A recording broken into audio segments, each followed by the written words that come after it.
안녕하세요. 정신건강의학과 전문의입니다. 이번에 엄마의 자존감이라는 책을 쓴 작가이기도 합니다. 여러분들 만나서 반갑습니다. 애한테 화를 내거나 짜증내는 엄마들한테 왜 그러셨어요? 라고 여쭤보면은 딱 첫 마디가 참 애가 나를 힘들게 하네요. 그 생각부터 떠오른다고 합니다. 그 속마음을 좀 들여다보잖아요. 자기 인생이 만족스럽지 않고 힘든 거예요. 거기다 지금 애가 탁 엄마를 자극한 거죠. 우유를 없건 성적을 잘못 받아오건 또 SNS 하지 말랐는데 집에서 몰래 하다가 들키건 처음 든 생각이 왜 이렇게 날 힘들게 하지? 이 생각이 든다라고 많이들 말씀들을 하세요. 애가 밥을 안 먹는단 말이에요. 엄마 입장에서 굉장히 화가 나고 짜증이 난단 말이에요. 근데 이 속마음을 조금 더 디테일하게 우리가 들어가서 볼 필요는 있어요. 이렇게 정성스럽게 밥을 준비했는데 애가 안 먹어. 이렇게 내 노력을 몰라주는구나. 서운하죠. 또 애가 음식을 안 먹으면은 또 이걸 또 치워야 돼요. 또 다른 걸 또 해서 먹여야 돼요. 진짜 하루 종일 밥하고 청소하고 빨래하고 내 인생이 밥하고 청소하고 빨래하고 이거 연속인가? 반복되는 일상에 엄마도 힘든 거예요. 또 엄마 또한 사람이거든요. 누군가를 계속 케어링하는 존재인데 나도 케어를 받고 싶단 말이에요. 근데 어쨌든 지금은 현재는 내가 계속 돌봐줘야 되는 어린 자식과 같이 있단 말이에요. 이런 것들이 막 복합적으로 들어가 있고 또 어느 한 감정이 또 강해져 갖고 엄마도 화도 나고요. 짜증도 낸다는 거죠. 그러니까 사실은 화나 짜증, 그 속마음에 되게 깊은 여러 가지 감정이 있을 수 있다는 얘기를 하는 거고 이거를 우리가 좀 들여다볼 필요는 있다는 거죠. 화가 날 때 잠깐 멈추는 거죠. 네. 지금 너한테 필요한 건 뭐야? 휴식이야? 인정이야? 아니면 누군가의 도움이 좀 필요해? 이거를 냉철하게 좀 볼 필요가 있다는 거죠. 힘들어서인 경우가 많아요. 우리 꼭 엄마라는 걸 대입하지 않더라도 우리가 힘들면 짜증나잖아요. 그럴 경우에는 좀 쉬는 시간을 필요하죠. 쉬는 시간과 공간 10분만이라도 혼자서 쉴 수 있고 또 전업주부분 같은 경우에는 남편이 조금 도와줄 경우 좀 숨통이 트이더라고요. 예를 들어서 토요일 오후 시간에 남편이 퇴근하고 오면은 두세 시간 애를 전담으로 봐준다든가 그럼 그 시간 동안에 편하게 영화 한 편을 볼 수 있고 밖에 나가서 이렇게 맛있는 음료 먹으면서 카페에서 잠깐 쉬다 올 수 있고 목욕탕에 가고서는 목욕도 하고 올 수 있고 이러한 시간을 가지면은 좀 내가 충전이 되는 기분이 들거든요. 그래서 이런 나를 위한 시간을 꼭 확보를 하시라고 저는 좀 말씀을 드리고 있습니다. 또한 정말 화를 냈단 말이에요. 그냥 잘못했으면 빨리 사과하세요. 엄마가 너무 피곤해서 화났어. 네 잘못 아니야. 미안해. 엄마도 가끔은 힘들 때가 있다. 엄마도 쉬고 너도 쉬자. 같이 쉬자. 그럼 애도요. 바로 얘기해요. 네, 알았어요, 엄마. 네, 그리고 마음이 풀려요. 많은 아이들이 완벽한 엄마보다는 이렇게 솔직하게 인정도 하고 내 감정도 들여다봐주고 이런 인간다운 엄마를 원합니다. 나도 인간이고 아들도 인간이어서 사실 총론적이면서 접근하면 쉬워요. 잘못했으면 사과하셔야죠. 또 진심 어린 사과하면 또 사과 잘 받아주잖아요.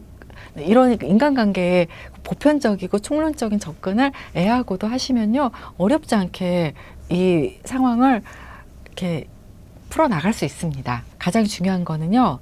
이렇게 후회할 수 있는 엄마라는 것 자체가 좋은 엄마라는 증거입니다. 나쁜 엄마들은 몰라요. 내가 뭘 잘못했는지, 애한테 어떤 상처를 줬는지 알 수 없단 말이에요. 내 행동을 성찰을 할 수 있는 엄마잖아요. 그거면 됐죠. 저는 죄책감은 인간이 갖지 않아야 될 감정이라고 생각을 해요. 왜냐하면 스스로에 대한 도덕적 단죄잖아요. 일반적으로 죄책감을 많이 느끼고 살진 않아요.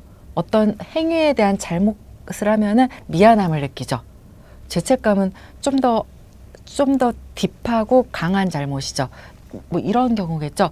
제가 교통사고를 내서 상대방이 크게 잘못되는 경우, 이럴 경우 느끼는 게 죄책감이잖아요. 그래서 사실 그런 잘못은 많이는 하지 않고. 근데 엄마가 아이를 훈육할 때 죄책감을 느낀다. 이거는 좀 스스로를 좀 돌아볼 필요는 있어요. 너무 과하게 느끼지 않아도 될 감정을 느낀다는 거죠. 아이한테 훈육을 했어. 그런데 그래서 아이한테 내가 훈육을 했는데 아이가 뭐 속상해 하겠죠. 그걸 보고 뭐 약간의 미안함은 있을 수 있을 것 같아요. 근데 죄책감을 느낀다? 이거는 좀 고개를 좀 갸우뚱거려지는 거긴 합니다. 근데 우리는 훈육을 할 때 단호하게 할 필요는 있어요. 근데 그게 훈육을 그 기준을 잡고 단호하게 해야 된다는 거죠. 뭐 예를 들어서 애가 뭐 음식을 엎었다? 이거는 단호하게 애를 야단칠 건 아니잖아요. 그냥 잘 치우고 다음부터는 주의하자 이 정도인데 애가 편의점에서 그 뭔가를 훔친 거예요. 뭐 애가 어리면은 몰라서 그럴 수도 있고 알고 나서는 나쁜 짓이라는 거 알고 할 수도 있고 이런 경우는 단호해야죠. 이거는 하면 안 되는 행동이야. 그리고 여기에 대한 거는 너는 책임을 져야 돼. 편의점 가서 사장님한테 잘못했다고 사과를 하고 물건값을 우리는 물어내야 돼. 뭐 이런 거를 아이한테 명확하게 해줘야 되는 거죠. 뭐 이 과정에서 애가 막 울 수도 있고 뭐 때릴 수도 있을 것 같아요. 근데 여기서 미안함을 느낄 필요는 없죠. 죄책감도 느낄 필요는 없죠. 여기서 단호함이 필요하죠. 그러니까 엄마들이 뭐 미안함과 단호함과 죄책감 뭐 이런 감정을 헛갈리는 이유가 그 기준이 없어서 그래요. 네, 어떤 경우에 단호하게 해야 되고 어떤 경우에는 그냥 주의를 주고 넘어가야 되고 이러한 대한 기준이 없어서 그런 것 같아요. 저는 몇 가지 좀 기준을 갖고는 있거든요. 예를 들어서 안전 문제는 되게 엄격해요.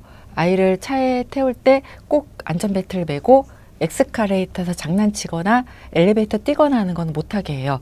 하면 안 돼요. 또 하나는 도덕적 문제예요. 남의 것 가져오거나 거짓말하는 거예요. 뭐 이런 도덕이랑 관련된 거는 엄격하게 아이를 좀 훈육을 하고 있고요. 또 해야 된다고 생각을 합니다. 물론 우리도 살면서 하얀 거짓말 하기는 하지만 그 아이가 하는 거짓말은 뭔가 좀 이렇게 부모를 기만하는 아직 하얀 거짓말이라는 걸 모르는 아이니까는 뭐 부모를 좀 속이는 거짓말일 경우가 있어요. 이런 경우 좀 엄격하게 좀 얘기를 합니다. 저희 아이가 그 유튜브를 봤는데 안 봤다고 거짓말 해서 들켰을 경우 저기죠 탭 회수 하루 뭐 이런 것들 딱 원칙을 딱 세워서 그걸 하게 하고요. 뭐 유연하게 넘어가는 거는 뭐 일상적인 실수 이런 거 유연하게 좀 넘어갈 수도 있는 거고요.